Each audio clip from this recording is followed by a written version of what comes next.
The following is intended for mature audiences only. Discretion is advised.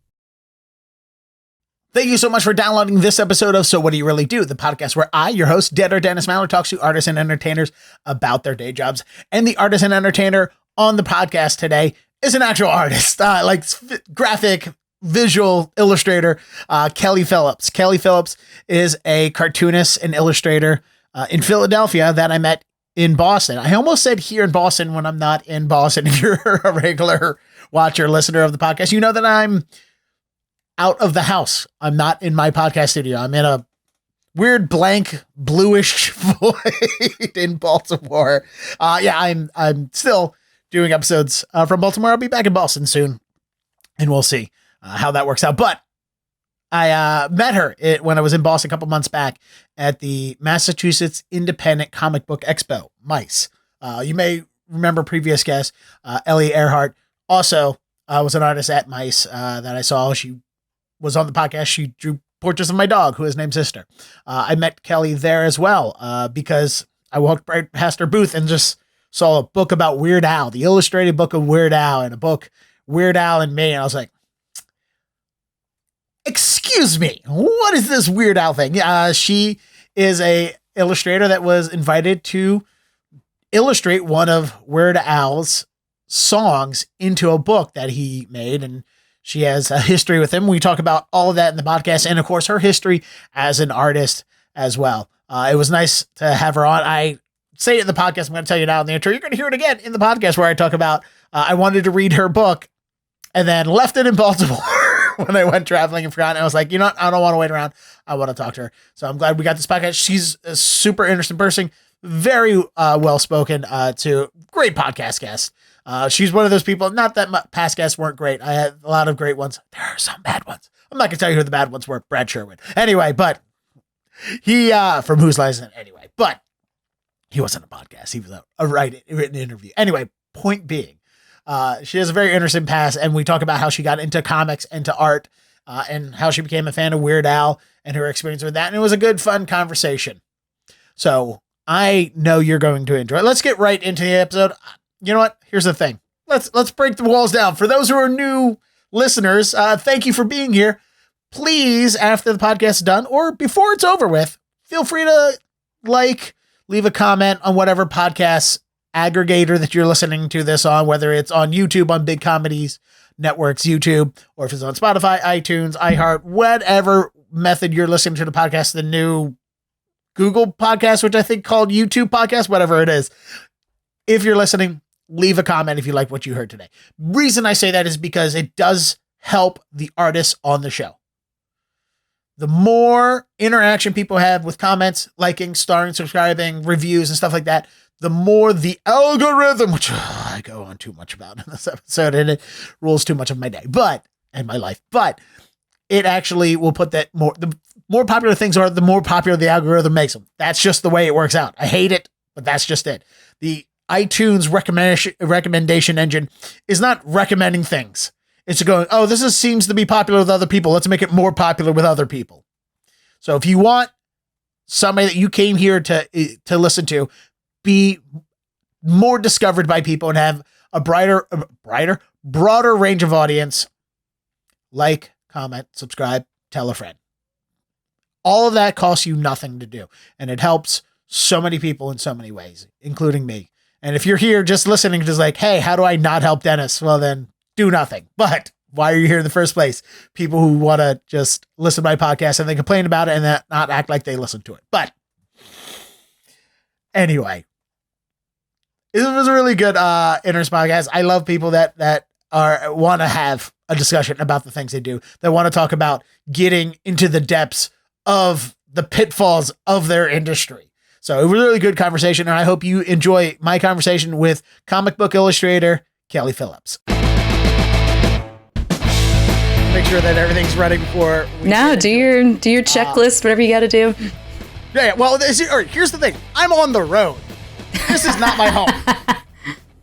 I live in Boston. That's where we met. I met you at MICE very briefly, walking around. And trust me, I know you're not going to remember me unless I tell you I was the one person with a dog. Then you're like, oh, you, yes. I do remember the dog. Yes, everyone remembers the cute dog, my dog who is named Sister, and nobody remembers me. I literally have walked my dog around my own neighborhood, and people woke up and they're like, oh my God, Sister. I'm like, oh, so are you walking Sister today? I was like, it's my dog. Why do you not remember my face? It's because you have a dog. Dog equals face. Yeah. Well, in their defense, I have neighbors whose dogs' names I know, and I don't know their names. So, oh yeah, can't judge. Yeah, nope, we can't judge that. Yeah, but yeah. So, I live in Boston. I have some time off from work. I have 3 months off from work, and I decided to go on the road, traveling and stuff. And here's the thing: when I bought your book and I was talking to you at the table, I'm like, "Oh, you're fascinating. This is a cool story. You're going to be on the podcast." In my head. Right? I don't want to show you all my cards at the moment. I'm like, I'll surprise her with a podcast. You're like, round 2 interaction. But I wanted to actually read your book, your book, Weird Al and Me, or Weird Me. This is why it's taken 4 months for me to reach out to you. Not because I'm a solo reader, because I left the book in Boston. So never actually. I got these 3 months off of work. I could sit down. I could read this really great anime or graphic novel of your life, and I left it 400 miles away, and I never read it. So I was like, it could have taken up an entire 45 minutes of your time. Is it that short? No, is it? Well, the joke is always amongst cartoonists that you spend a year making something and people can read it in 10 minutes. Yeah, okay. I can see that. I mean, it's a thick book. I got that, and what was the thing? I wanted to read both that and the illustrated Weird Al, which you did some of the artwork for. And there was a point, when I was here, I had so much trouble remembering your name. I had to keep looking through it. And I knew it was Phillips because my brain does weird connections. So you are Kelly Phillips with 2 L's. Yep. There's a other artist in the book named Jesse Phillips with 1 L. And then the foreword of the illustrated Al book is written by Emo Phillips, which is also a Phillips with 1 L. So there was when I initially picked up all these books, there was some connection that my brain made between Phillips and Emo Phillips and Weird Al. And I was like, wait a second. Is it Emo Phillips' niece? Is she the webmaster for Weird Al? Is there a connection between this Phillips person and Weird Al and Emo Phillips? And is there a connection? Is that how they got? And I was just like, oh no, it's Kelly Phillips. It's Kelly. It's not even so. It's the 2 L Phillips. How did I? I mean, I'm also happy to leave the lore wide open to mystery. We're here to get your life story and then create new alternative life. If you're not creating lore in your life, what are you doing? So, because you are in Philadelphia. I'm in Baltimore, not quite halfway between Boston and where it is, but Philly to Boston is a good enough drive. What I really want to talk to you about is the convention scene, because that is a big part of comics right now. I interviewed another artist from Mice as well, who Erin Earhart, who is a amazingly talented young lady. Who does great comics, and she actually I saw her there, which was a meeting again because she was at a different garage sale or thing, and she drew a life portrait of my dog, who is my sister. And so we walked past, it was another one of those. She's behind the mask, I'm in the table, we all lock eyes. She looks out, she goes, "Sister!" Listen, the amount of people that you can see that well, your friends, and you see them after 3 years behind a mask for the first time, you're like, you're a whole new person. It's. Yeah. I was at a bar trivia last night, which is not a thing I usually do, but I was hanging out with my buddy, and turns out another buddy of mine actually hosted that trivia that we went to that I didn't even know about. But we were there, and one of the rounds was identify these celebrities by their eyes. We should all be much better at it by now. Could not do it. 3 years of a pandemic and looking at everybody from here up, could not identify Gwen Stefani or Julia Stiles. No, you need the added context of a hairline or a silhouette. You need some other thing. Yeah. The one I did get, David Schwimmer. Instantly noticed. David Schwimmer, Friends. I got that. I am white. I got David Schwimmer from Friends. It'd probably be an even better test of do that, but with your friends and family, and then really, really call out how little you pay attention to each other's faces. Or just people around the room with you right now. Like, oh, crap. I have to identify them to their face. And now you'll have to make like awkward, sensual eye contact to really identify each other. But the point I was like, oh, now you're noticing who has too many crow's feet for their age. So the convention scene, that's very important to artists right now. The convention scene is because that's the best place to be able to promote your work. You're actually in front of an audience that cares, whereas internet and social media, you're just throwing things out into a void and hoping the almighty algorithm will bless you with sharing your life work in front of people. And as a stand-up comedian, trust me, there's no one who knows this more than I do. But you as somebody who has to go to these events, the conventions events, one, what was the impetus to start getting into showcasing at events? And also, can you tell people what it is like having the travel around, like just the financial responsibilities of like what's worth it? How much do you have to like covering table costs, travel and stuff like that? Yeah, there's a lot in there. But I would say first, just how we got into doing tabling events. I would say that attending other comic shows is really what convinced me and my friends and the circle that I know that this was the way. This was the first way that you try to get yourself out in front of people, because it's very low barrier to entry.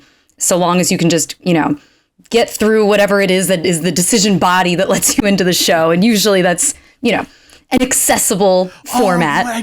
I didn't even think about that. Yeah. You're like, well, so my similar thing is in my days before a comedian, I was a manager for a bunch of local Baltimore punk bands. And one of the things I did, we had like a 3-month stretch where we didn't have any shows, couldn't book anything. And I was like, you know what we're going to do? We're going to go to the flea market with CD players and merch, and we're going to set up a table at the flea market. I'm going to give people headphones and let them listen to the band. You're going to be there. You're going to talk. Yeah. Make friends. We're going to set up a merch table at a flea market and make friends. Guerrilla flea market. Punk rock. It's so punk rock, right? DIY. I think a lot of people actually do that at comic shows too. Like if they're just wandering around, they don't have a table, they'll just come up to your table and be like, do you want my zine? Do you want my little mini comic? Do you want to trade? And then you can kind of just, use the floor as your networking opportunity if you so choose. But yeah, well, the barrier to entry at the flea market is just, I got $25 for a table. That's... Yeah. And for some shows, that's all you need to do. Yeah. I never thought about that. For you, you have to to get a table, you have to get approved. I just figured when going to comic book conventions, there's Artist Alley, where are like the bigger name artists. And then there's just a whole nother section of people. If you got $125, you got a table, you can sell whatever you want. I didn't think about it at a comics expo like that. Yeah. You have to get passed to get in. Yeah, I would say most shows are actually what we consider juried. So you have to submit, like samples of your work and a little blurb about what you do and what's new and relevant and interesting about you. And then, the powers that be make judgment calls on that. And they try to put together like the best representation of a comic show that they're looking to put on. And then others will do luck of the draw. You have kind of a lottery system. And then I think that's 10 times more nerve wracking and hope to not deal with that. I would rather kind of just put myself out there and be like, all right, it's not what you're looking for. I probably wouldn't have my audience there anyway then. And we'll figure it out from there. But yeah, I think it was always part of the equation that as soon as me and my friends decided we were going to start making and publishing comics, that we would present them to people at comic events. Okay, so you were always in it. Let's be honest. I'm going to tell you, I submit to comedy festivals all the time. I mean, that's one thing. And I have to judge. I'm at the point in my comedy career, where I have to judge whether it's worth the investment. Yeah, it's a $20 submission fee, but the travel, there's plenty of them that are big name comedians are there. They have an audience. There's going to be industry panels there where I can talk to bookers and stuff. And then there's ones where it's like, hey, we're doing a festival in nowhere, Texas. It's 2 hours from a major airport. And nobody whose name you've ever heard of is going to be here. I'm not submitting to that anymore. Yeah, it's tough. I don't need that kind of, that stage time's not going to help me. Do you have a criteria of what goes into a comic convention or an exhibition like that or an expo that is like, this is worth my time, or this is going to be the kind of audience that I make? What are those determining factors for you? It's something that we think about a lot. And I keep saying we because for the most part, when I table at one of these events, I'm doing it with my publishing partner, Claire Folkman, who does Dirty Diamonds with me. Yes. So we're each individual comics creators. And then we also have our extremely heavy book baby that we do together. So therefore we make all of these decisions together about, which shows make the most sense, which ones we're interested in, all that good stuff. But I would say first and foremost, we try and look at what the target demographic is of that show. So I'll even do just, very rudimentary delineations, like, is it an indie show? Is it more of a like nerd con, like a Comic Con, or is it like a library festival and it's more community based? And we can kind of make judgments from there about what kind of numbers we think we'll get back from being at that event. So you'll look at the cost of the table, how many days is it? Is it an audience that is new to you? Like, have you done this event before? Have you done it recently? And what kind of sales do you expect that you could do in that environment? So then there's also, of course, is it something I can drive to? Do I have a friend there whose couch I can sleep on? I've slept on many couches. At 42, I'm still sleeping on couches. I might be sleeping on one right now. I would say for the most part, we're lucky we've graduated to finding friends who have guest rooms and I can actually have like a good night's sleep.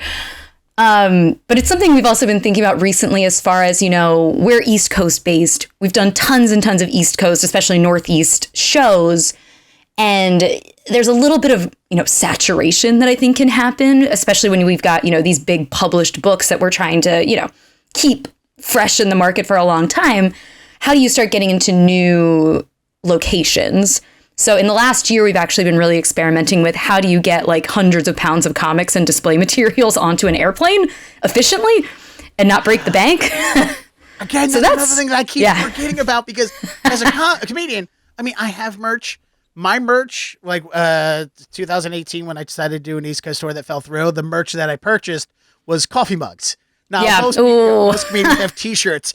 Do you know? Yeah, coffee mugs not only are heavy and bulky, breakable, fragile. Yeah.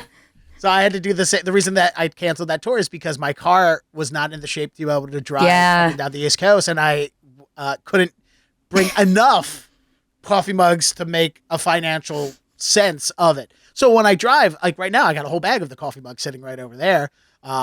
And I have not brought one to any single I have not brought one to any comedy show since I've been. Yeah. No, I love a driving show because we can just load up the car with an aspirational amount of material. But as soon as we're getting on an airplane, I'm like, every ounce matters. Do I need 6 of these zines or do I need 8 of these zines? And am I going to sell them all? I don't want to bring them back with me. I don't want to pay $30 for a checked bag. Yes. And then it's like, am I going to get the free bags on Southwest and deal with that whole shit show? Or am I going to actually just spend the extra $100 and hope for the best? Yeah. I literally just did a festival in New Orleans that brought me down. Like, this wasn't submission. They're like, hey, we want you in the festival. I was like, nice. Thank you. Anyway, so and then you're like, and please pay for a hotel room. We wanted to do, the reason they wanted me to come down is because they wanted me to do a live podcast of this. And with that, I overdoing my expectations of what I should be doing. It was like, it should be a podcast, bring a recorder, record audio. No, I was like, I'm going to bring you a 3-camera setup. So it's like, there's literally, I made a TikTok jokingly trying to fit everything into a carry-on bag when I literally had to put everything into a carry-on bag. And I end up biting the bullet and just putting all my gear into a bag that got checked. Ooh, and put my clothes. Scary. And then that's the other worry is like, if that bag gets lost. Yeah. Delta fucks me over. Yeah, I've had that thought too, where it's like, maybe I should put a couple things in my carry-on, most of it in my checked bag. Yeah, like maybe since the ukulele, Dennis, is not part of your comedy act, you can leave it at home, right? You don't need to bring that. That don't need to be your carry-on plus one bag. Maybe you should put everything in one bag and just carry. Yeah. This is my clothes and this is my camera equipment. No. Or Dennis, maybe you can ask someone to borrow a tripod instead of bringing your own 3 tripods. Have you ever tried to fit a tripod into a suitcase? It doesn't fit. No. Yeah, and then there's also, we just did a show in Canada last year where we usually have friends who will also be tabling and they drive up and we just shove a bunch of our boxes into their trunk. And we're like, no, we'll be good. We'll do the whole shipping setup that they have for us. So they at least have a drop zone in the US. They'll like freight all of it across the border and they worry about all the the customs nonsense that goes on. But it meant we had to plan in advance, like way in advance, what we were bringing. Can we fit it economically into these boxes? And then hopefully we don't have to bring them home, which was a mid-show question that we asked ourselves of, oh, these are now checked bags. But then there was the whole equation of, I forgot like half of my inventory. Just straight up didn't ship it or pack it. And I was like, yes, I remember what pile it's sitting in my studio right now. And it is not here with me in Canada.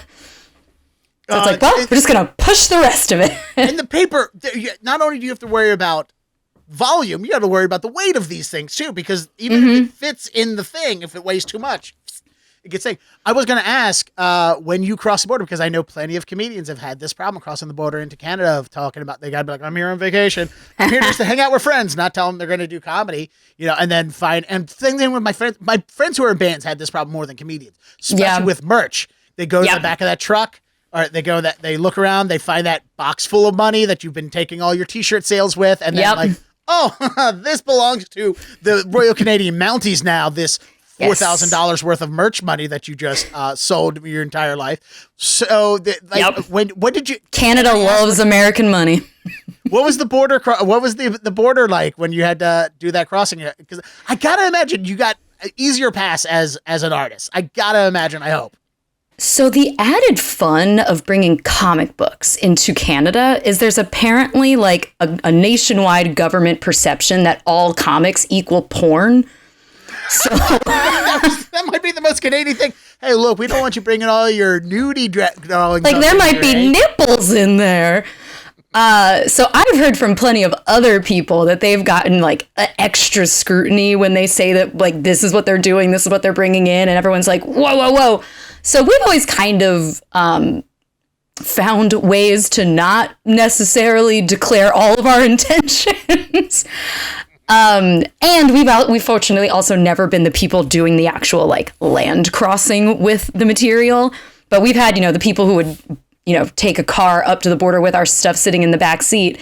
They've definitely gotten stuck at the border for hours and hours, having to sit there and granularly declare every type of commodity that they've got, from like book to bookmark to postcard. And it's like, I can't wait for Canada to receive these dozens of dollars from all of us. But even bringing it on an airplane. Loonies and toonies. Yeah, even bringing it on an airplane, I've got like a checked bag full of like 50 pounds of books, and they ask what I'm there for, and I'm like, it is surely for vacation. And that is it. Look, I know my suitcase is 50 pounds worth of magazines. I'm a fast reader. And, honestly, the real tip, I'm like saying illegal information right now. The real tip is you present it as their promotional materials. And the show that puts this on will actually back you up and say, like, we have bought this person and their services, and we're asking them to show up here. And these are all materials that we've already paid for. So they can't claim that these have any value that Canada can claim from you. And the show will graciously deal with all that nonsense for us. At least they've figured that stuff out. Bless your hearts, Canada. You think all comic books are nudie mags and you want to take porn from people. Yep. But hey, you got your custom shit together. So thank you. Yes, it is a secure. Figured out. They're definitely getting the money from the people.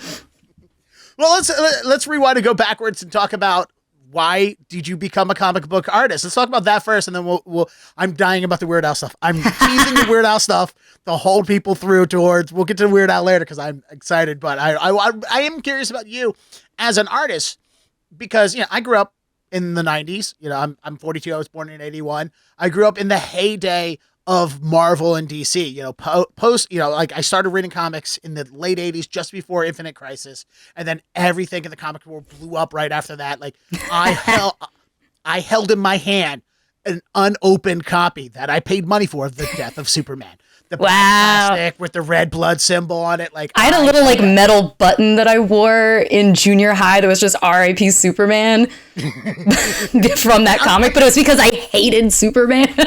Oh, you wore it ironically? Yeah. Of course a Philadelphia would be wearing a R.I.P. Superman. The pettiest path forward, please. Yes. Yeah, you don't have to say, I know, whatever. You seem to be close to my age when we talk about in reference and stuff like that. And obviously, if involved with the Weird Al fan club, you have to be closer to my age. So you. Oh yeah, I'm extremely aged by my book. Extremely. Being 13 at the turn of the millennium, yeah, that's like a finite point in the universe. So tried to draw, artistic things, and I tried to go to Magnet High School for art, and it didn't work out. And I'm not really an artist.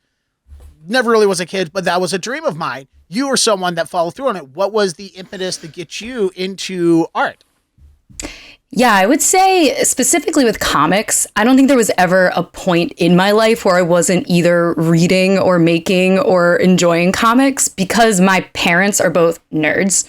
They met because they're nerds, and I was raised in a nerd household. So like my dad would read me and my brother comics as our bedtime stories. I remember being like 13 or 14 and ravenously reading every single issue of X-Men that my dad had collected from 1985 through 1996 in one summer.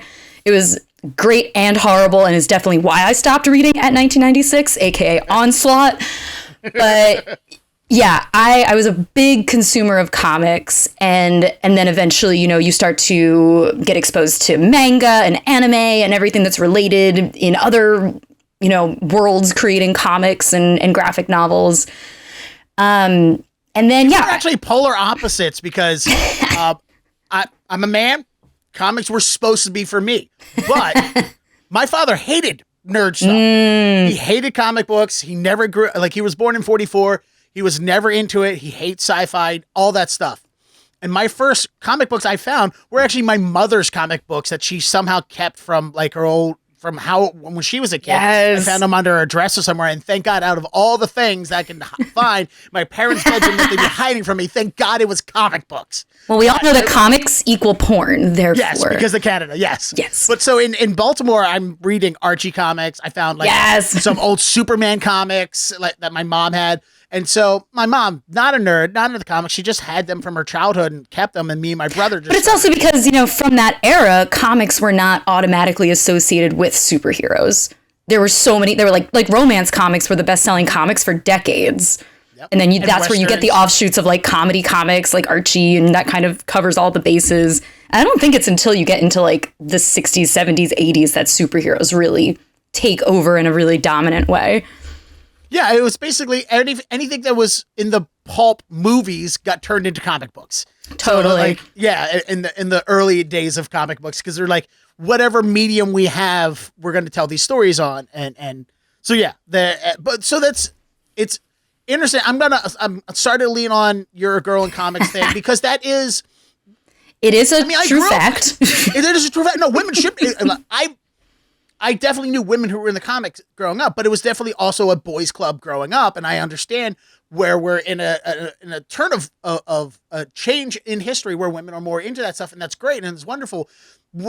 Growing up, did you feel that you weren't welcomed in the sphere of comics? I was going to say, did you get into a fight on the playground going, first off, it's Wally West, not Barry Allen. Okay, let me give you the straight dope on Flash.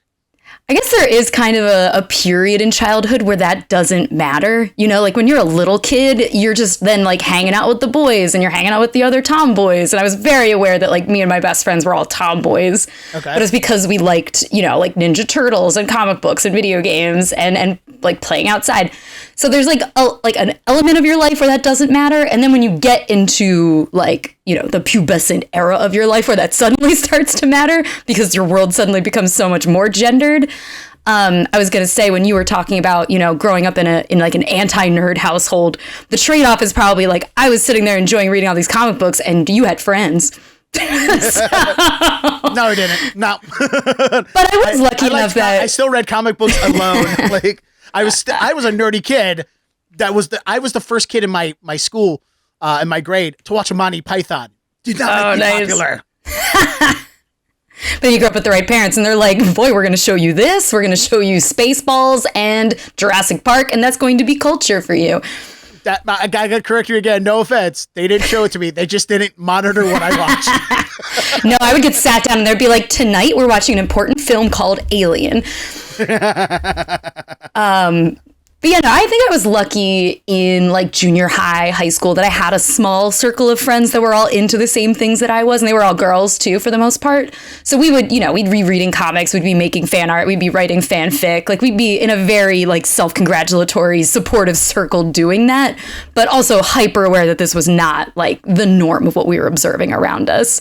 But I do think, seeing how much more comics as a medium has been diversified across genres and across different creators and different, like ways you can access them.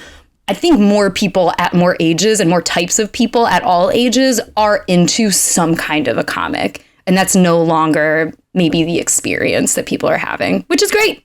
That's what we want.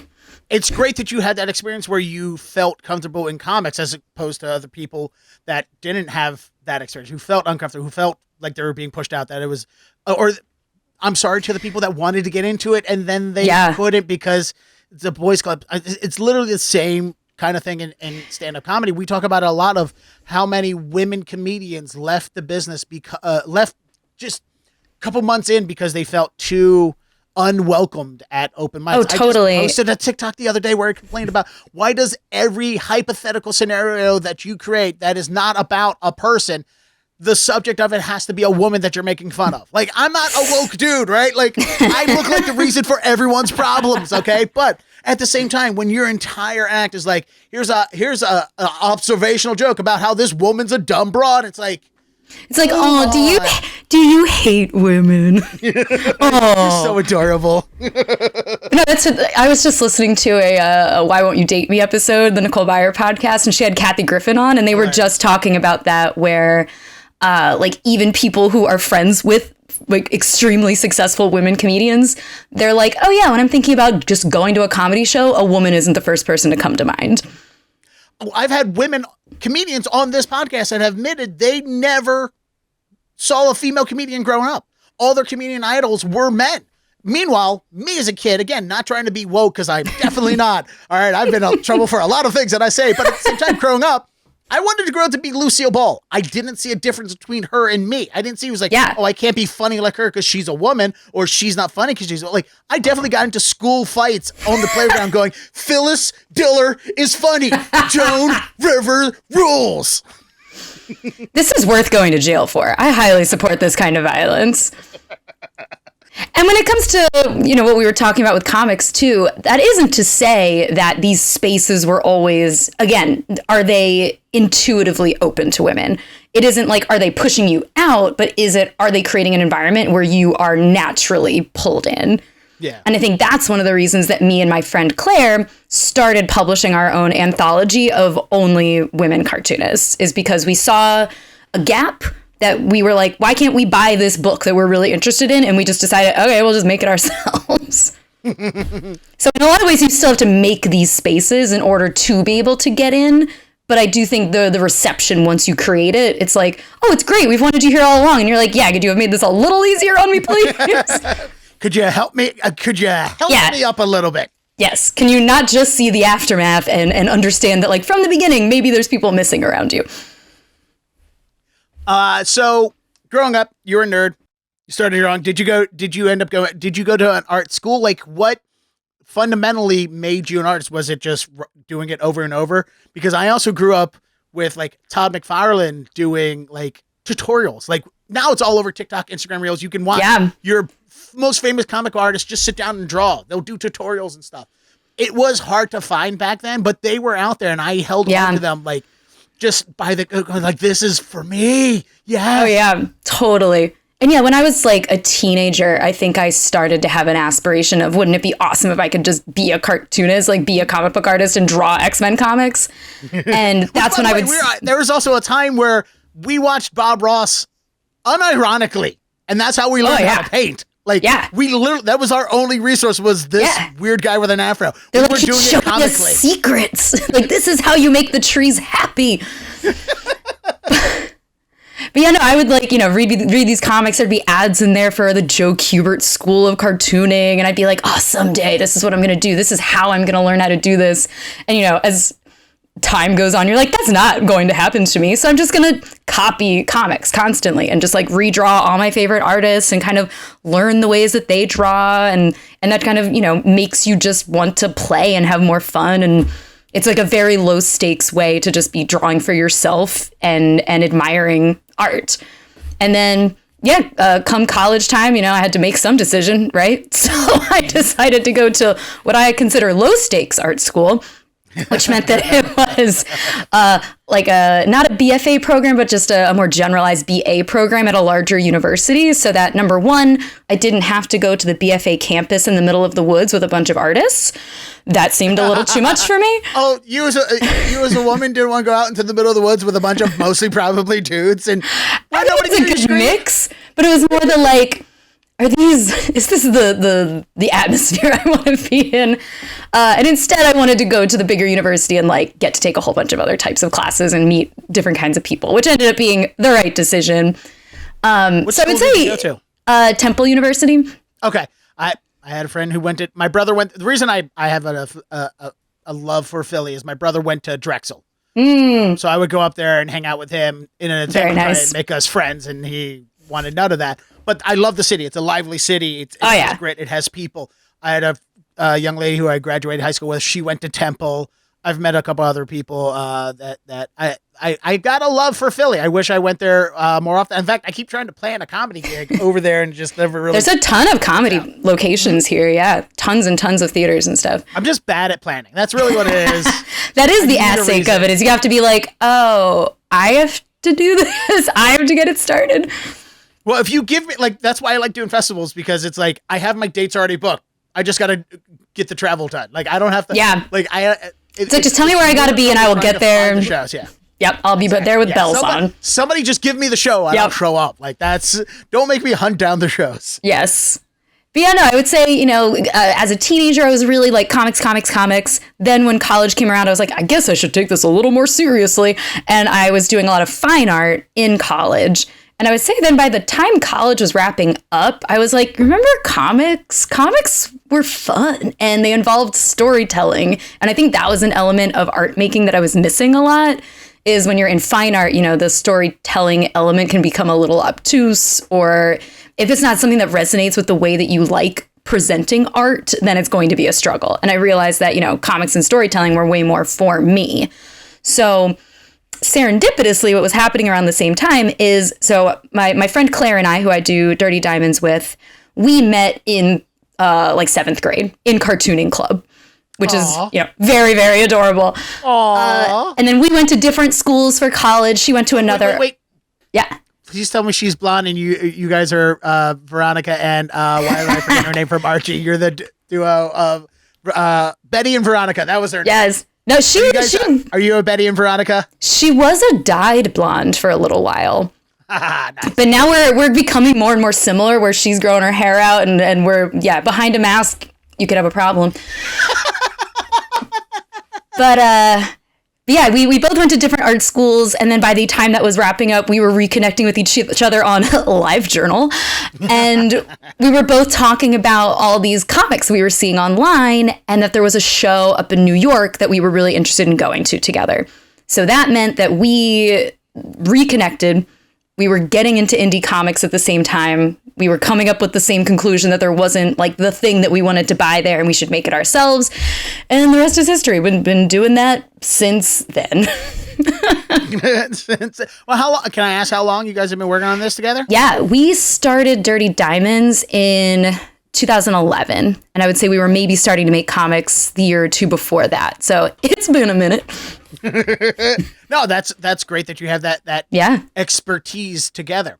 So coming out of college, you have this degree in fine arts. Oh, what do you do with it? Right? I had 3 college degrees. One in radio production, television production, and broadcast journalism. All right. And the reason I got all 3 is because there was a crossover, and I've half the classes crossover. So it was all I got to do is take a couple of extra months, and I got all 3 of them. I've collected the set, but it was a matter of what am I going to do with these things? Luckily, exactly. While still in college, I got a job in radio, and I worked in radio for a bunch of years, and now I'm podcasting, because radio at the time in 2015 when I started this, iHeartRadio hated the word podcast. Ugh. But so I knew what my path was. Like, my path was pretty clear. Yeah, those degrees, at least to me, scream, you have a potential career in mind. My path was not so clear, and I would say that's the biggest criticism of art schools in general, is I don't think that they present to you a clear path towards career, probably because they don't want to admit that you don't have to go to art school to get into art careers. Yeah, there is that. Like, I'm sure you're working with somebody who figured out how to put a portfolio together, and here they are. It's like, you have talent, time, and determination. You can hack it, you know? So yeah, I think originally my goal was potentially going more of a graphic design route, and I spent a little bit of time trying to figure out how to do that and realized that that was certainly not something I was interested in putting more time and energy into. Why? So why was that not for you? Out of curiosity. I think because when I was hunting at the time, I'm not sure that companies really understood what they were needing out of graphic designers. I would say maybe I would have a different experience now, but back then they really wanted you to be the entirety of the package. They wanted you to be the designer and the developer. And that was just a little too much math for me. In the early 2000s, that's that weird period where it's pre-social media. Mm-hmm. It's the beginnings of the internet. Like, we've had enough of the internet to know what it is, but we're still not familiar with what, as a corporation, what is the internet for us? And the same thing with graphic design, because so much of the internet is graphic design. Literally, it's a computer describing in ones and zeros to another computer what a picture looks like, and then it recreates the picture. I mean, that's the basic bullet down version of what the internet is, or at least how I explained it to old people when I used to sell cell phones. But it's a series of tubes. Come on. Yeah, but you had to. I imagine it was a hard place to find a job back then, because they didn't know who they needed or what they needed. Yeah, and it was definitely a situation where, you're 22, you're thrust out into the world, and you're kind of like, oh, it doesn't just all happen for you. You kind of have to go on Craigslist and look for jobs. So I went on Craigslist and I looked for jobs, and I took the first job that I could get, which was an administrative sort of position at a nonprofit. And that's where I began my accidental daytime career that funds my artistic lifestyle. So are you still working in the nonprofit sphere, or are you, because I know you're a production manager at Asinia, which I don't know what it is. Yeah, I am, thank God, not working at that nonprofit anymore, but I was for 12 years of my life. What? Yeah. Hey. Don't do that. I was with the same company for 15 years. No, don't do that, is my advice to the children, especially in a nonprofit. Do not do that. Do not give that to them. They will never give it back to you. Company will never love you as much as you love them. Oh, Lord, no. And there's a lot to be said about working in nonprofit. That's probably for another day. But it did then lead me down my path. This is the podcast about day jobs, so this is that day. But no, let's talk about the Asinia that you work at is an e-commerce company, which I still don't know what that is. Like, I'm like a year and a half in, and I still every day I'm like, all right, guys, you've hit the limit of what I understand today. But I don't need to be an e-commerce expert. I don't need to be a logistics expert. I am a project manager. And that is what I developed through my time in such nonprofit that we don't do or do not need to speak more of. And it's what I do today. And I honestly think it's been a very reciprocal relationship between what I do during the day with a company versus what I do as far as comics publishing is concerned. And I think both of those skills have gone back and forth quite a bit, and it's been pretty beneficial all around as far as developing those skill sets. I gotta imagine working in corporate America, doing the here's our day-to-day operational managing of whatever your business is. There has to be someone that that orders the boxes, that have to keep the inventory and stuff like that. And that's incredibly important in your business where you're creating a product, selling it, and shipping it to people. Oh, yes. My entire room here is just the stuff that I give out to people and how I get it to them. Oh, I've had plenty of nights with the bands that I've worked with over the years, stuffing buttons and pins into Ziploc baggies and organizing that. I mean, I do it like my day job. The reason I have 3 months off is because I'm you guys had them in Philadelphia, duck boats. Do you know what a duck boat is? Yeah. We famously had a duck boat incident in Philadelphia. Yes, you did. And so did we in Boston. We don't see many of them anymore. We still have them in Boston, so I'm a narrator for them. Somebody else drives around, and I just talk. Nice. Perfect job for me, right?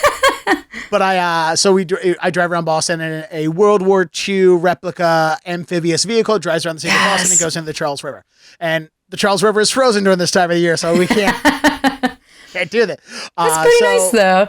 My character is a ukulele punk rocker. Everyone has characters throughout their new character. I never thought about it, that you have like a persona for your duck. I don't know if tour. other companies do. Ours, Boston Duck Tours, pushes the character persona because we want to be comedic. We want it to be humorous. Why not? 75% history, 25% humor. My numbers are definitely not that. They're aspirational, okay? No, the aspirational would be if I knew more history, and I don't. I know enough history just so I can tell my jokes. There's definitely points where like, this is a history tour, not a comedy tour. And it's like, look, I'm writing comedy. People are having fun. Give me grief when they start complaining, okay? Anyway. Exactly. They have the internet. So part of like what I wanted to bring to this character as a born and raised punk rock kid and a DIY guy was to bring punk rock merch to my character. So I have punk rock album cover parodies that have been turned into with ducks and stuff. Like I have the London Calling album. That's a duck smashing the bass instead of Paul Simon. Yes. Like, yes. Yeah. Like I got Bad Brains band in DC. But it's a reggae rubber ducky instead of the Capitol Bill. Like there's Social Distortion skeleton is a duck skeleton. So I do trivia and I give out these stickers to guests that are these punk rock album covers that I joke like, here's my first album cover, here's my third, here's the scary skeleton duck, and because I wanted to bring that atmosphere. So I still, even to this day, every couple of weeks have to just pull out the big bags of stickers and sort them and put them like and then put them all in my little baggies and make sure that they're all accounted for and that the merch packs are all set. And it's I've really. And I'm spending my own money on these things, by the way. Like this is, I make a good amount of tax deductible money, though. Well, but this is my first. I love talking about comics taxes. I would say I think I don't think I have enough to exceed the standard deduction. Yeah, I'm getting the W-2 from the company. So that's the difference. Yeah, you're already own your own company. So yeah, you have much more stringent. Yeah, I get that sweet Schedule C going. And it was as soon as we started running Kickstarter campaigns and we would get like a 1099 from them, I'm like, oh man, you're documenting this income. Curses you, Kickstarter. You and your government policies of. But then it opened up what they're supposed to do. The wide, wonderful world of deductions to me, which, I love a deduction. I think I have just a violent reaction to the word deductions because I listened to open mic comedians that started 1 year in. You're like, you're not making money. Why are you deducting tax for your? No, the IRS will warn you. Mic? Yeah, they'll warn you if you report a loss too many years in a row. They're like, careful now. This is a hobby. We're going to come get you. Oh yeah, no, I've had 2 years where I've claimed entertainment as a career, and both of them was lost years, and I was like, I got 3 more of these before I am not allowed to do it anymore. Let me back off. I will say it completely made me understand in a new light the producers.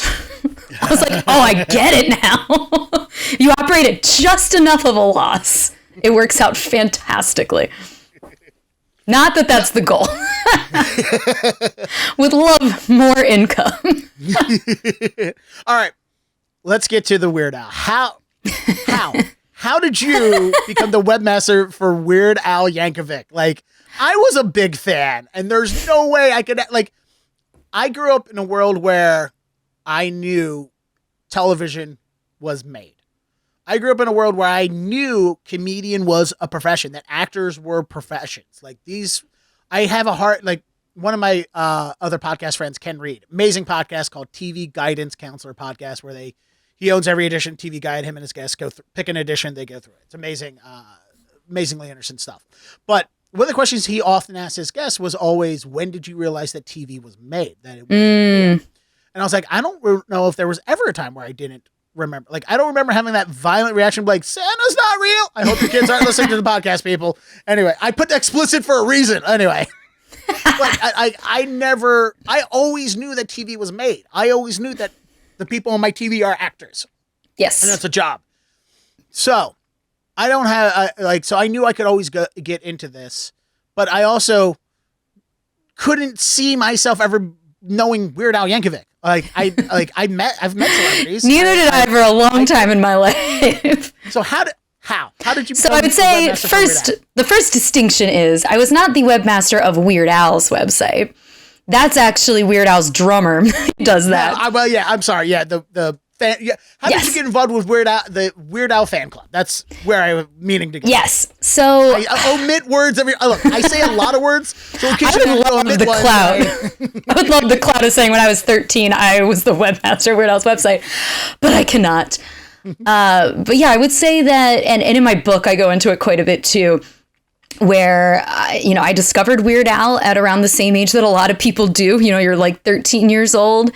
It was around when Running with Scissors came out, which had The Saga Begins on it, which was also foundational, like canon building material for young Kelly, because was also obsessed with Star Wars and those movies when I was a kid. And The Saga Begins gives the entire plot of all of Star Wars away. Nobody cared. Nobody's like, hey, whoa, Weird Al spoilers. Like, no, this song's great. You like it. Oh, and what's kind of amazing about it, too, is he made sure that he released that album and that song as close to the movie coming out as possible, which means that he needed that in the can like months before it was coming out. So what he did is he actually just went on RCC, is that it? All the web forums that existed at the time, all of those things, to tease out every bit of storyline information that he could, put it together into a song, and only had to make tiny revisions by the time that the movie actually came out, so that he could release it right when the movie was ready. Yeah. And today in 2024, that's easy to do. I could do it here in this room and have it done in a couple hours. He was grinding it out. In 1998, that was nearly impossible. Like, you're talking about. No, it's a Herculean task. Yeah. Herculean. And this was an extremely well-protected movie when it was coming out. So, yes, Herculean task to do that. So, all of this to say, I was obsessed. As soon as I found out who Weird Al was, I was losing my fucking mind. And I was then trolling the entire internet for any information that I could find on him. And, this was a time when, to me, the internet felt finite. Like, there was, you could Google search and be like, there's the 6 results that come up for Weird Al, the end. And you could read all of it. Yeah. There was a time where things weren't Googleable. There was also a time there wasn't Google. Yeah, Google. Sure at that time, there was, like, we're talking like, the Phantom Menace came out in 1999. 1999, yeah. Which this is when I'm prowling around looking for everything I could. Yeah. Google was. I don't think Google was around in 2001. I'm certainly Yahoo. I was still using AOL. So yeah, I was all over Yahoo for sure. So then, reading different there were maybe a couple big fan sites at the time, and I was then, putting 2 and 2 together that as a 13-year-old girl in the year 2000, how else do you express your deep abiding passion for something other than to build a website about it? And that was a form of creative expression that me and my friends pursued quite a bit. So I got a book on how to learn HTML in a weekend. It took me more than a weekend, but it was a straight up book with a CD-ROM in it. And I built a website. And that was, of course, the early fledgling beginnings of my graphic design career. All textured backgrounds and everything included. And it just went from there. And, you kind of just then connect with the other people doing the extremely niche thing that you are doing. And there were different Yahoo groups and stuff where you could chat with strangers, and one thing leads to another. And then people know that you're a Weird Al fan for the whole rest of your life. My first AOL screen name was, Pez X Plaid, because I liked the color plaid and I collected Pez dispensers. That was my identity for a long time. It's just like, there's Dennis wearing plaid and eating Pez candy. Yep. My email was a Weird Al reference for a long time. Now that's interesting too, because it's like, when I started out, we didn't use our name on the internet. There's still a lot of anonymity to the internet now, but it's so much more acceptable and preferred that people's online names be some semblance of their real names. The same thing with Twitter. Like Twitter, the amount of people that have their real names as their Twitter handles, which makes so much sense. And then like the people that don't have their real name, that have something like that's not even like up, like granted, my Twitter, my social media handles are Deadair Dennis. It's my radio name. It was a name that I used in the radio industry. And like for me to hide what my identity was seems more sketchy now than it was back in the 90s, where it was like, hey, don't put your name on the internet. Like, but we're also people that were coming up on the internet as children. Yeah. As like minors. And we were, it's not, you're right on that. But it's also a matter of like, it was more, the names were more expressive to who and what. It was, and you changed them all the time depending on what you were into, and you had to add your X's if you wanted them to look edgy and all that stuff. All right, so creating the Weird Al. I'm sorry I didn't get to read the book. I left it in Boston. I really wanted to be able to read it, and like I get to read about you. Oh, you'll learn so much more. So creating the is the website still is it your Weird Al fan site still up? Is it? No, it is very much a product of the Wayback Machine now, so you can certainly look it up. And I have some, little snippets of it in the book, but it is gone the way of the dinosaurs of the internet, and I moved on to other things in my life. But that's also part of what the book goes into, is that, Weird Al was like such a humongous part of my life and my consciousness for such a long time that, things come and go as they naturally do. And there was a point in my life where it all sort of faded and other things took priority. And then at a certain point in my 20s, I was starting to be like, it was really fun and nostalgic, and what I should maybe make a comic about someday, since I'm very into memoir comics, is I was like, I should just get into this whole Weird Al experience. But that then also made me tap back in to what was going on in the Weird Al fandom, since I had just kind of, lost touch with it for several years. And that was the stage that Weird Al, I think, was starting to become like legend status. And in a more universal way. Because I think for a very long time, he was very much, like for his audience. But now you can't go anywhere and not have Weird Al guesting on something or doing a voice for something, or somebody's talking about how they grew up listening to his albums. And he's, I think very rightfully so, earned this enormity of social cachet at this stage of his career. So getting back into it at that stage and then getting to kind of witness the scale at which the scene was a mindfuck. Yeah, and it's interesting that he became the legendary status at the end of his career because he doesn't make records anymore. Like he finished his contractually obligated deal with the record label. It's like, this is the last record I'm putting out under this label. It's not the last record I'll ever put out, but it's the last one I'm going to put out with them. And we'll see what he does. Like he still hasn't really, put out. Yeah, he really, I don't like to say that he rests on his laurels now. I think he gets to do what he likes on his laurels at this point. And he got to the point where the people that were influenced by his music have finally become the ones that are making media. It's similar to where like the Renaissance, the film Renaissance of the mid-90s, where you had all these kids who grew up with the 70s auteur movement in film. They now get to make films. Yep. Same thing happened with Star Wars. All the people that grew up watching Star Wars are the ones who Dave Filoni and Jon Favreau are great examples of people who grew up on Star Wars who now get to make Star Wars. Totally. Like Tim Gunn. Tim Gunn?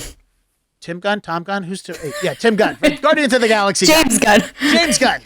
Tim Gunn is the fashion guy. Fashion, yes. He's one of the Queer Eye guys. But James Gunn is an amazing filmmaker because he grew up watching amazing films, and now he gets to create the story, the intricate and amazingly nuanced and very smart and well thought out and well plotted stories with characters that, and then he also grew up in trauma films. So all these amazing stories do also have dick and ball jokes that are so grossly offensive and dirty.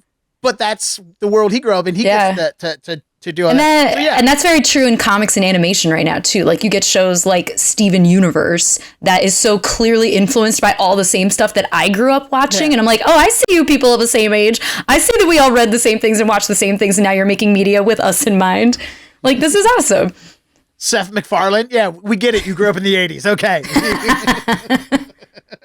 All your references are of a very specific time point, Seth. No one cares about Gen X. Come on. Oh, don't get me started on how much people hate us. Every time I mention it at an open mic, somebody's got to come up and start. Whenever I hear people doing boomer and millennial jokes, and I was like, oh my gosh. They're like, nobody cares. I'm like, no, truly no one cares. We're the ones that are not caring. As a geriatric millennial, I also firmly understand. No one cares about us anymore. So I don't want you to give away the book or the comics in it, but was there did you have to go back and find certain things to remind yourself of that time? Like, you don't even know the amount of research that I had to do for this book. Research your own life? Yes, no, truly. And it's something that we talk about a lot when asked about making memoir comics, is that there's quite a bit of editing and fictionalization that needs to happen because number one, I think if you're making a memoir comic, you need to understand that you as a main character are not inherently interesting or likable. So you need to figure out, how do you make yourself compelling and how do you want yourself to come across to readers? So you really need to focus more on what kind of a story are you telling with you as the central character and your life as the backdrop, and then use all of the facts in the most utilitarian way possible.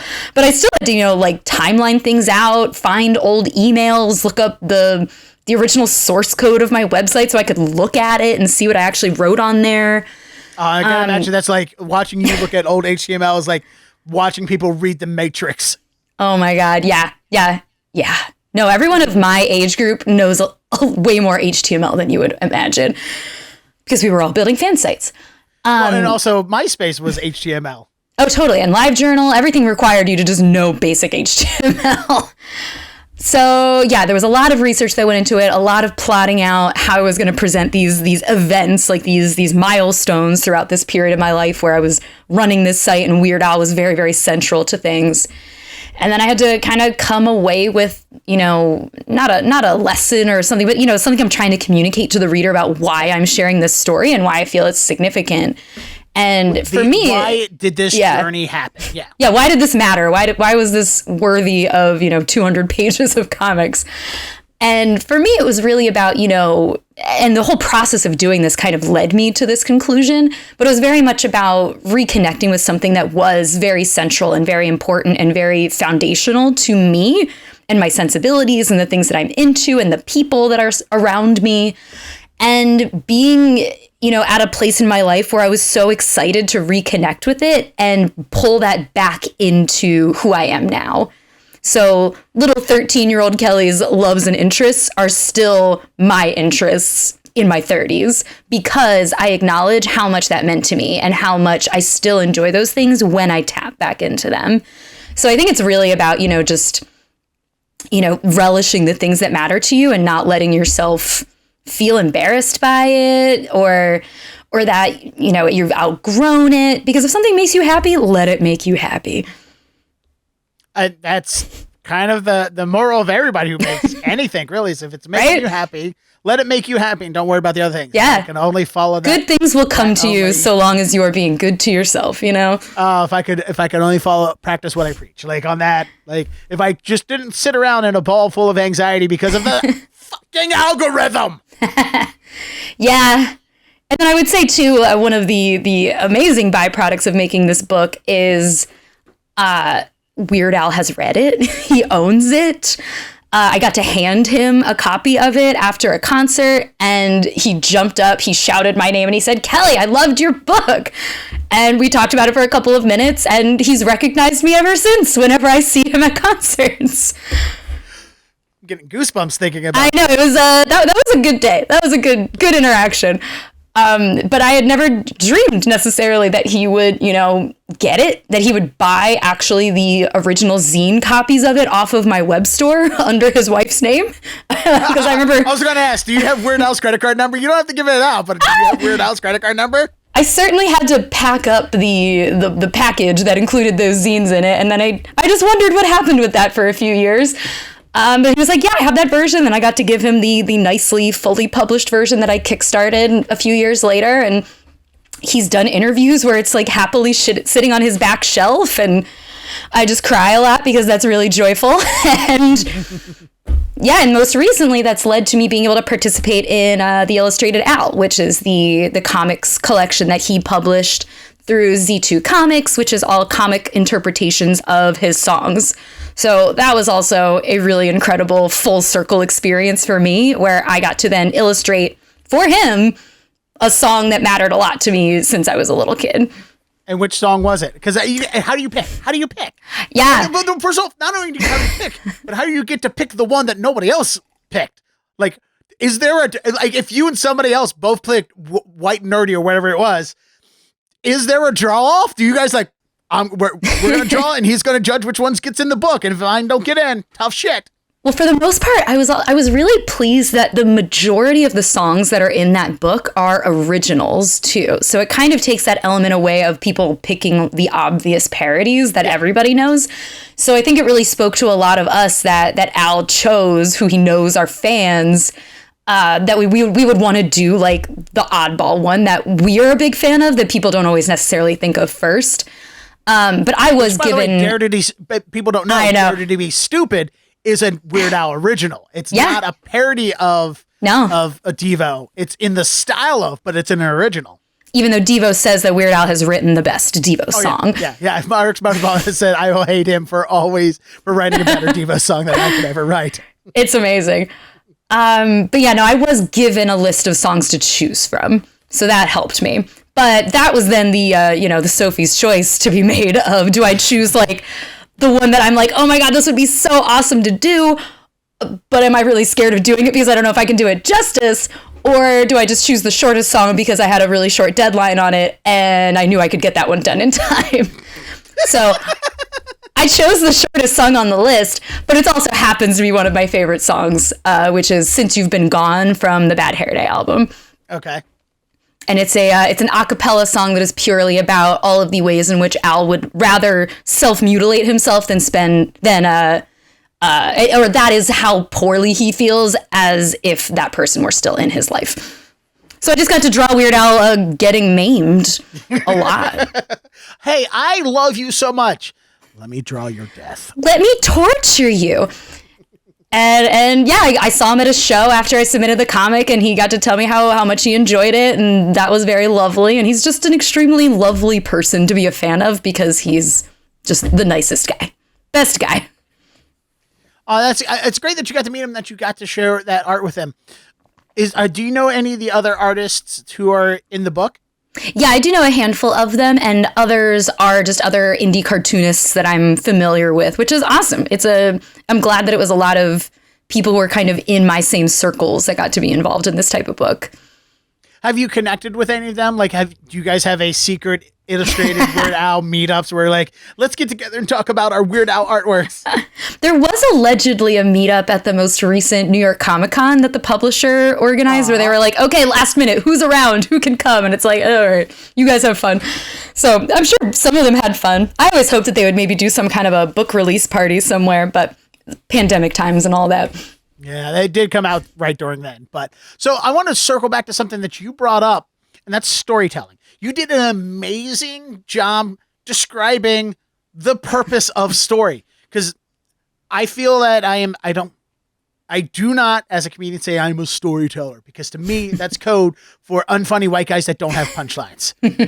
But my comedy is very narrative based, and that's something that I've leaned hard into when I do my writing. Like, I've even tried in past to put the 16 points, Joseph Campbell's 16 points of the hero's journey or whatever it is, to just a joke about getting lost. I try to apply these things to it. And, my bio and website says I'm a writer, but that's kind of a lie. But hey, you put words on paper and somebody else sees it. That's publishing. I write for a newspaper, and when I say write, what I do is I record a conversation with a friend, have an AI transcribe it, give it to my editor, who proofreads it and spells checks it, and then they mail me a check. It's not writing. It's stealing it from a nonprofit is what I'm doing. But well, as we discussed earlier, nonprofits, you're on my shit list. Or at least specific nonprofit, you know what you've done. So, I have followed story writing because working in film and TV and stuff like that. And there is very specific plot points. There's a really great guy named Seth Worley. I'll give him a plug. writes these little books that are plot point books, because he kind of came up with this idea that if you watch a movie, you could plot out the entire plot of the movie on a clock, and you'll see things on the clock that correspond with other things. Like in your second act at the 5 o'clock position, it influences what happens at the 10 o'clock position. And it was a very interesting thing. So he created these books that have these story clocks for you to be able to That's awesome. Story-wise by timeline. Like, hey, I know what I want to do in my third act here. Well, I need something here at the second act to set that this is how I make it have impact later on. Yeah. And they're literally timed, like he does essays on like how these movies are timed perfectly. He even did with Middleditch and Schwartz with their improv shows. They were like, even though this is improvised, their story beats still hit at the times they're supposed to hit. Yeah, people don't know the kind of sausage making that's going on behind the scenes and preparation in people's heads, but there is stuff guiding this hand along the way. Yeah, and I have to watch plenty of times when I'm doing like talking with comedians about stuff where they're like, "Oh, I'm a storyteller," and then I'll listen to them. I was like, "No, there's no story here. It's an anecdote. There's no beginning. There's no middle. There's no end. There's no reason for the journey. There's no fundamental change from beginning to end of the character. You just told me about something that happened. It's not a story." And I'm sorry, I have an obsessive compulsive disorder that's not fixed by medication, that I have to tell this stuff to the face. But so I've learned pedantically story plotting and stuff like that. And it became something that I had to focus on, because all things that we do, nobody is the natural at. Stephen King didn't write a novel the first time he sat down with a pen and paper. He had to learn story plotting. He had to write shitty stories to get good at writing. Oh, yeah. You got to mess up a lot before you learn how you do and do not want to do things. So where did you learn about story plotting? I think really, and I would say it's still a tip I would give to anybody today, is just read. Mm-hmm. Like, consume the things that you want to make similarly, Like, if there's a creator whose style I really like, I'll just read their stuff ravenously, and I'll try to think about, what is it in this that's compelling me? Like, is it the pacing of their story that's letting me linger and look at the artwork, or really indulge in these descriptions that they're giving? Or is it the style itself that I'm taking away from this? And then there's all these little components that you can then, let into your own process or into your own style. And that will just, I think, naturally influence whatever your storytelling style is. And then honestly, get feedback from people. If something that you've written doesn't make sense, it's not going to make sense to anybody but you. So figure out what it is that you need to add in there that's either contextual or environmental or motivationally, that people need to understand to connect with your work in the way that you want them to connect with it. And I think just always being really centrally minded of, what am I trying to communicate? What do I want somebody to leave with after they've consumed or experienced this thing that I've presented to them? And then I think, just trust your own voice and let that be what takes you through it. And you're not going to make a perfect thing. No one will care. And it's going to be fine. You're going to have made the thing. It's going to be effective. And then the next time you make a thing, you'll have learned something from that. And you'll just keep making better and better stuff as you go. That is great advice. Overall, in general, when it comes to making art, it's like, hey, just do it. The hardest part is the starting. Yes. I do it to myself every time, staring at the blank page. Mm-hmm. Staring at that blank page, cursor blinking, or just looking at the lines on a ruled it is piece the of paper. worst part of the phase. It's like, you just got to start something. Write the middle line of this piece of dialogue that you're thinking about. Do whatever it is that will just get the wheels greased, and then be like, all right, wait, no, I got to organize my thoughts and go back to the beginning. But then you're in it. Then you've gotten the momentum going. All right, and now let's go back. I'm sorry, I forgot your Dirty Diamond's partner's name. Claire. Okay. You and Claire, when you guys started forming Dirty Diamond, what was the process to creating a official business? And also, what artists, what went into deciding which artists you were going to bring onto? Like, is it fair to call, like, what is Dirty Diamond? Is it fair to call it a label? Is it a publishing company? Like, what's the actual title of the company? Yeah, we consider it our anthology series. It's we sometimes get considered a collective. I wouldn't say that. We sometimes get considered publishers. I wouldn't necessarily say we're that, but that it's at the very least this anthology project that we've done. And I think it's very much just the mission too of wanting to create a place for women cartoonists to be able to have their comics seen. So when we first made it, we were very much it was a very petty reaction to not seeing the books that we wanted to see. And we were like, all right, if these dumbos can do it, so can we. Look, hatred is a really great motivator. Especially because this was formed by 4 women living in Philadelphia. You know that pettiness was at the core. But again, it was 4 of us who were all cartoonist friends. We were sitting in a room and we were shooting the shit about what it is that we would like to do. And we were like, oh, why don't the 4 of us just make this book together? And it was as simple as that. We just decided, let's all make a 4-page comic around a central theme, one that was very near and dear to us, alcohol. And let's photocopy it. Spoken like 20-something old white girls. Let's do that exactly. Woo! And you print it on the work photocopier after hours. Thank you, day job. You fold and staple it on each other's floors. One of the later questions is going to be, what resources from work have you stolen for the comic books? Oh, I was hoping that would have been too incriminating. Well, item number 1 would be time. It's what I've stolen. I've run entire Kickstarter campaigns from my work desk. But yeah, and then suddenly we had a thing that we could put on a table and put in front of people at a zine fest, and thus began our prestigious publishing career. And then from there, yeah, it was just about, soliciting people online just to be like, did you like this? Would you like to make something like this? Come join the next volume. And then they just got bigger and bigger over time, and now they're hard to ship to Canada. Look, you're doing a great job at what we in the comedy industry like to call callbacks. I just want you to have that compliment. You have a very... That's storytelling, baby. I'm terrible at callbacks. My jokes don't have callbacks. They're just like, here's where it begins, here's where it ends, and this is the crazy stuff that happens in the middle.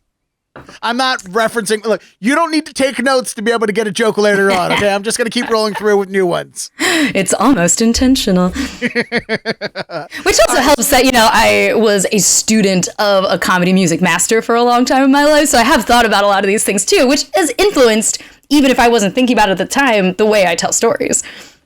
Well, I mean, also, I have to pay you that compliment because I'm so used to people not being that self-aware or just have that nuanced perspective of what goes into things. Like one of the things that we talk about in comedy a lot when it comes to storytelling is we reference a comedian named Christopher Titus. He had a TV show on Fox in the 90s called Titus. He's an amazing comedian, and he is, to the truest degree, a storyteller. But he has said in his own writing that what he does is he writes out his story, and then every line of the story is a setup, and he writes a punchline for it. And you listen to his things, and you don't realize how many jokes are in his stories until you sit down and count his laughs per minute. His laughs per minute are off the charts. Everything, but it's all streamed together in a great narrative, and you don't notice the structure. And that's other people, even comedians that are fans of this stuff, don't realize it because they don't take that kind of time to learn from what they're watching. They can just watch it and they gather exactly, yeah. When you start to really peer behind the curtain and be like, wait a minute, he was thinking about this the whole time. And then you start to really understand the genius of it. And you're like, oh, but then I could do that too. Like I could just be that thoughtful in my process. And suddenly, if somebody sees the deliberate action that I've done in the back end, great, but they don't have to. They just get to enjoy it on the surface. And that's also exactly what I want from them. And one of the things people never realize when it comes to Weird Al is that all his choruses are different. He never sings the same lines to a chorus. That's one of the things that makes him amazing and brilliant. I've listened to many, many comedic attempting parody artists where, people trying to write parody songs. And that's the first critique I give them. And they were like, why is that a big deal? I was like, because you're creating more. It's more jokes. Yeah. It's more perspective. You're putting more work into it. I mean, Weird Al does it. I'm not saying you have to be like Weird Al, but it's like, there's a reason why he does that. Yeah, why not beg, borrow, steal from the masters, And I've heard him talk too about that, where there's a mentality in parody specifically that you're dealing with both the familiar as a comedy element potential, and you're dealing with the unexpected as a comedy element potential. So what you can do with just replacing a word that's similar to what was in the original song, that's inherently funny to people because it's both familiar and unexpected. But I think the really insidious thing that he does that he's talked about is he says one of the first things they'll do is just change the key of the song slightly. Because then suddenly it just sounds a little different. And because it sounds a little different, you're already like, wait a minute, something's up with this. And that just, it's something you would never think about until you put the two things side by side. That you're like, oh, he changed the key a little bit. Huh. And there's no purpose to it beyond just like, oh, suddenly this is another thing. Oh, man, I'm paying attention. Have done that. We'll play as like, all right, is this the Weird Al or the original version? We'll have to listen to the intro, like especially like Smells Like Nirvana. Mm-hmm. It's almost the exact same intro. It's just sped up a little more. Just a little faster, yeah. You just got to notice that little bit different. And it's enough to throw you off your balance, and then suddenly you're open to something different hitting you, and you're like, oh, I like that. That was fun.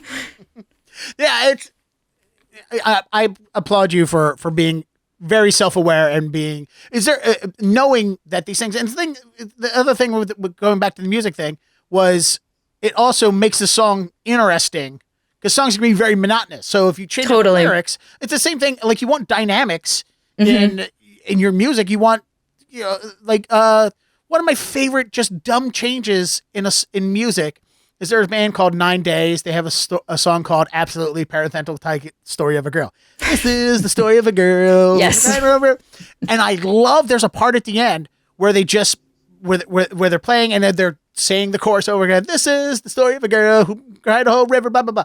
And there's just a break in it. They this is the story of a girl, and it's like that half a beat momentary pause changes the dynamic of that song right towards the end where you're just like starting to fade out of it and not paying attention. It's becoming and you're just like, oh yeah, I'm back in it. I'm back in the song again. And then you know that's the part of the song that you are dying to get to at karaoke. Yeah.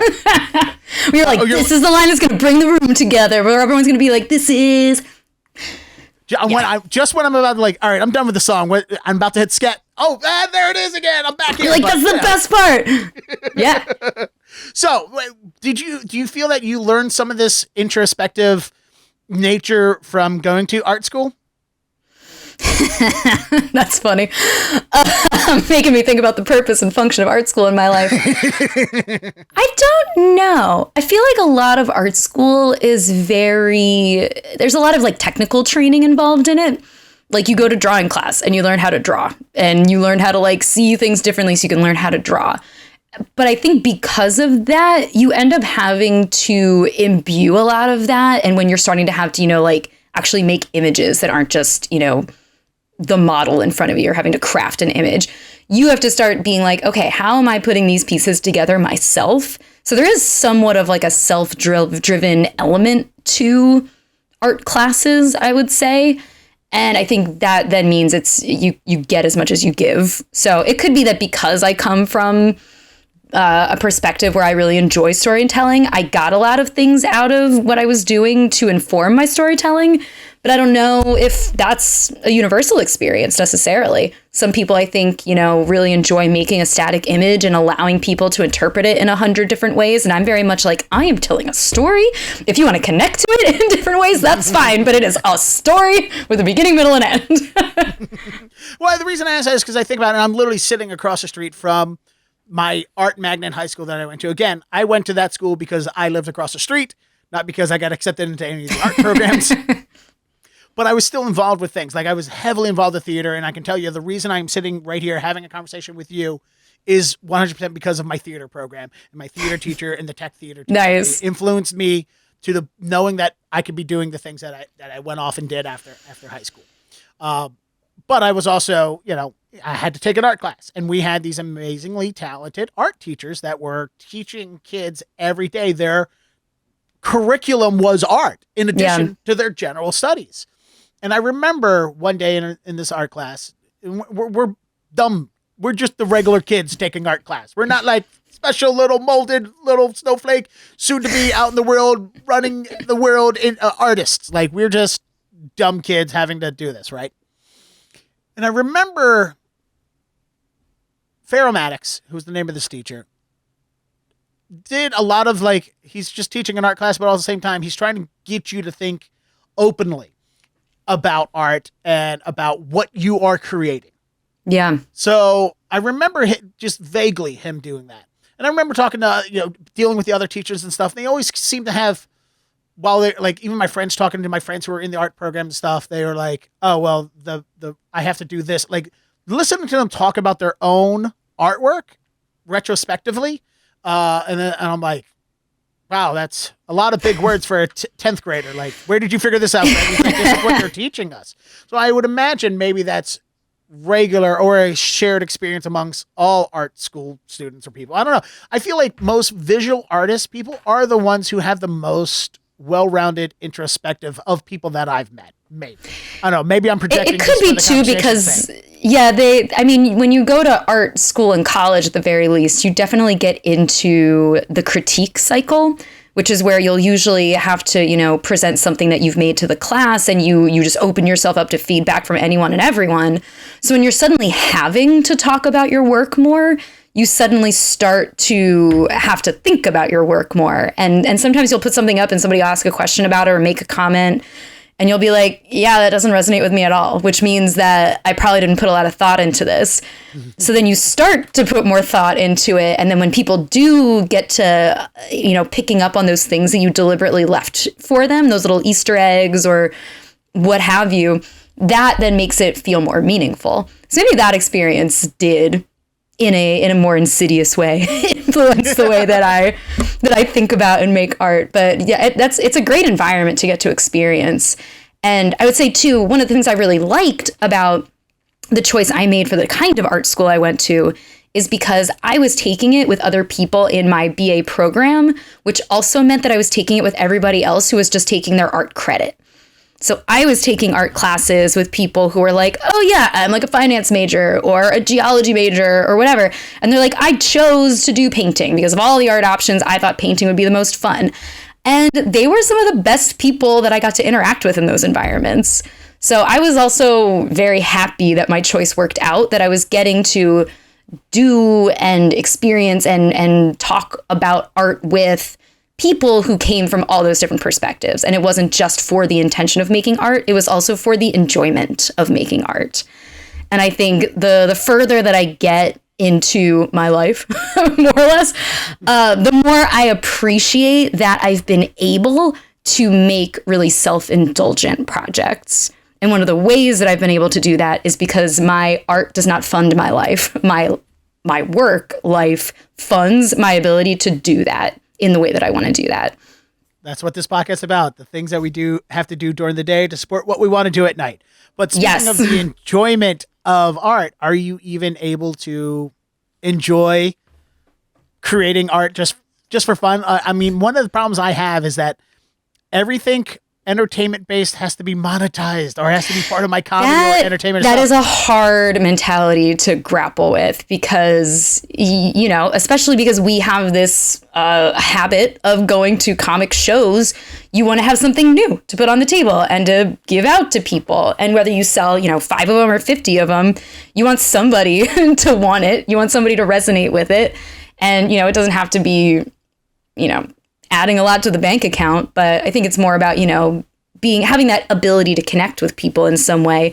But it means that you need to spend money producing the thing, getting to the place where you can give them the thing, and money then has to come into the equation. So, I'm more concerned with you started drawing for fun. It was a thing that you did in your spare time. It was a thing that brought you enjoyment. Now art is so much part of your life and your daily routine. Can you even sit back and just go, when you're in your downtime, go, I'm just going to go make a painting and then not show it to anybody? Can you create art that is just for you, that you don't have to sell, that you don't have to display to people, that you don't have to put on social media and hope that somebody likes it so that that your account will be favored in the algorithm to show the things that are important for you to show people on social media? Yeah. You can see I'm going in a downward spiral already in my own brain. Yeah, because I think we would both have the same reaction, which is no. It's hard to make things that are purely for yourself. And I would say that maybe the closest I get to that is just recently even, there's this annual event called Hourly Comic Day. It's always on February 1st. And the only rule is that for every hour that you're awake, you draw a comic. So if you wake up 8 o'clock, draw a little comic. You are awake until 11 p.m., draw a comic for every single one of those hours. And then all you do with it is you just post it online, and then you get to read all these people's days. And it's just like a really nice way to connect with people. And it was actually one of the ways that my friend Claire and I first got back into comics, was just how accessible that was and how enjoyable that seemed to be. So I just got to do that, and I was purely like, all right, I'm going to take my time. I'm not going to finish it on time. I'm going to put it up on Instagram whenever it's done. And this was purely for me. I don't care if anyone found this entertaining. I had a good time doing it. It's hopefully bonus if other people enjoy it and engage with it.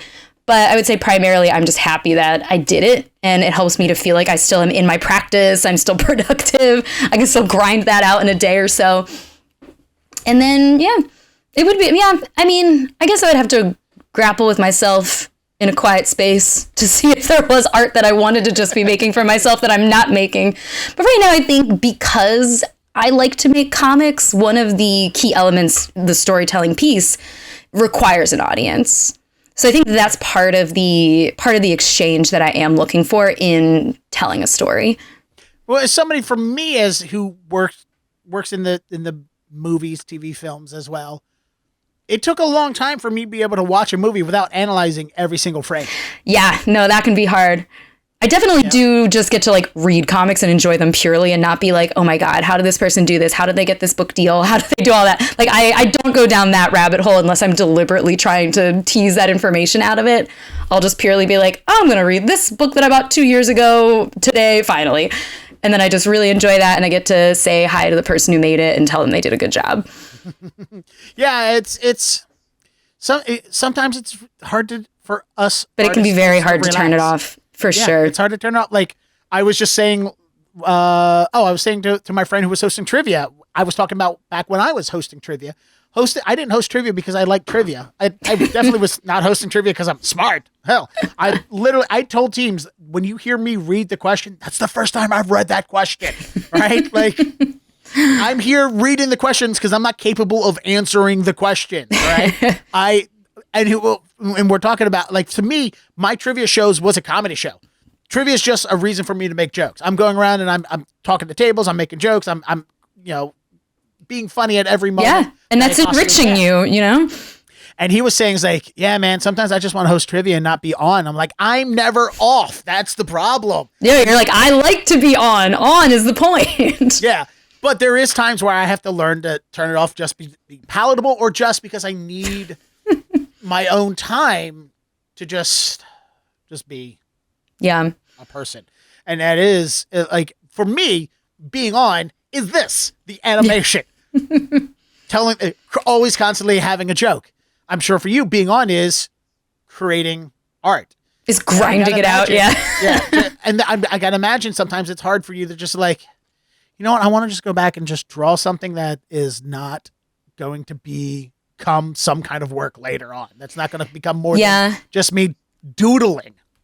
And I guess the more I'm marinating on this, I think because I don't have to rely on my comics and my artwork sustaining like my ability to live, it means that even the stuff, even if everything that I'm making eventually gets put on paper, gets put on a table, puts a dollar tag on it, it's still all stuff that I want to be making. I'm never making something that is, purely because I need to do it, or rarely so.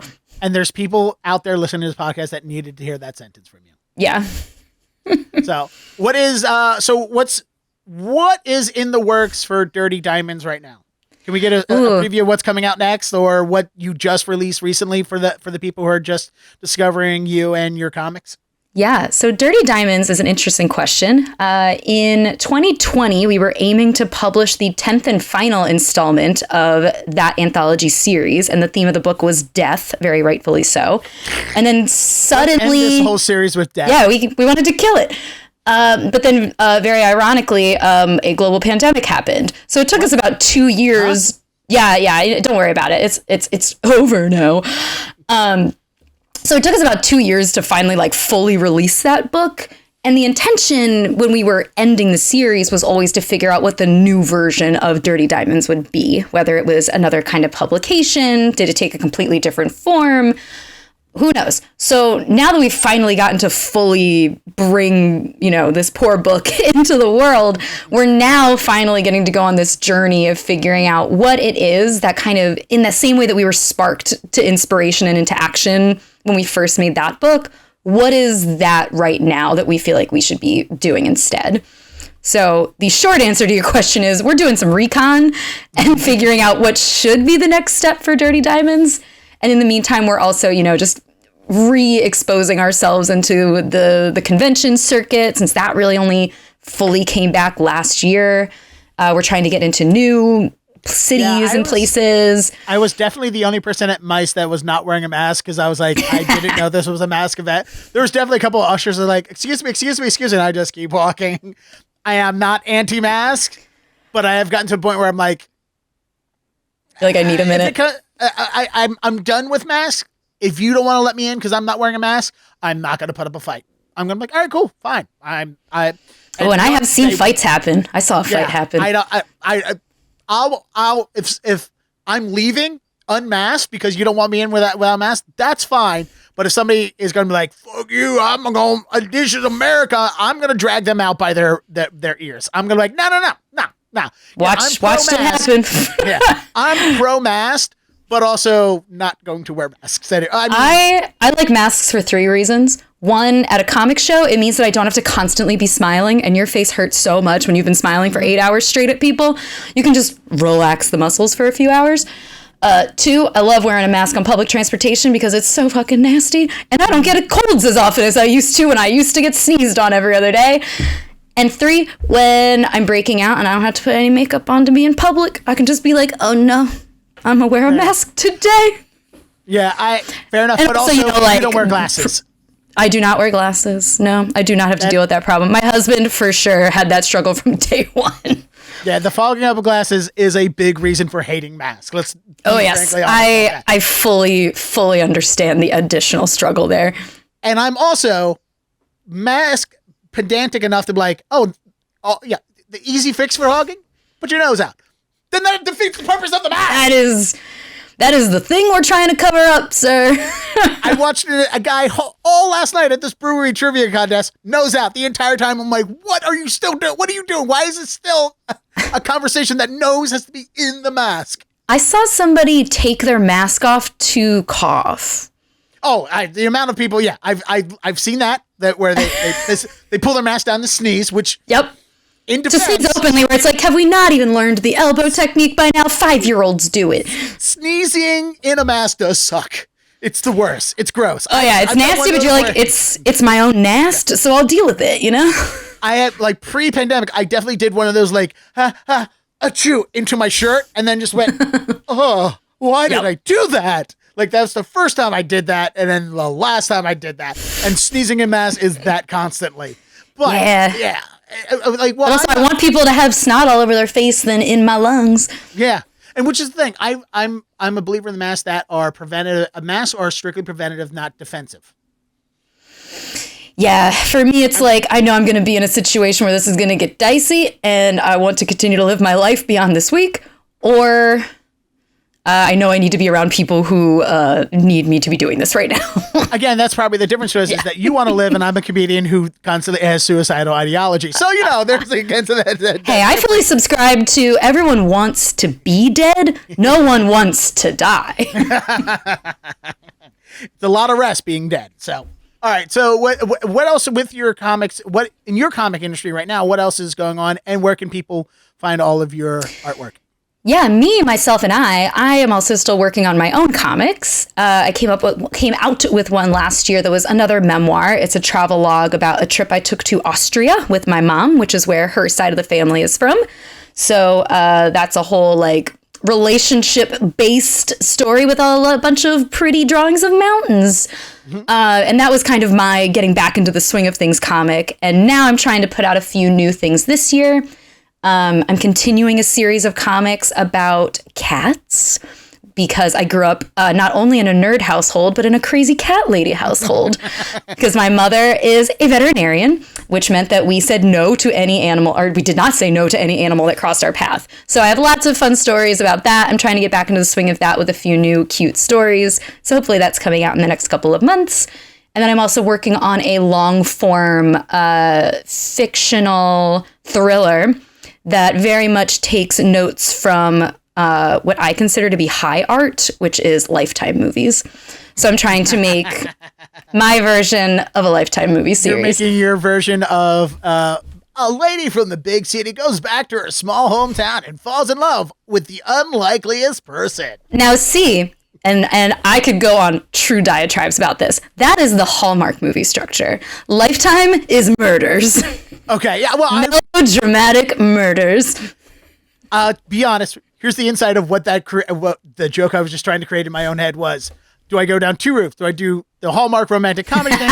Or do I do Lifetime is the network that does nothing but murder and rape women? And I didn't want to say murder and rape, podcast. baby. That's what we're after. Kidnapping babies.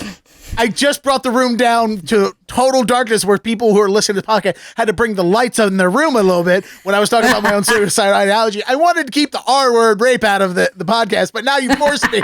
You forced my hand there, Kelly.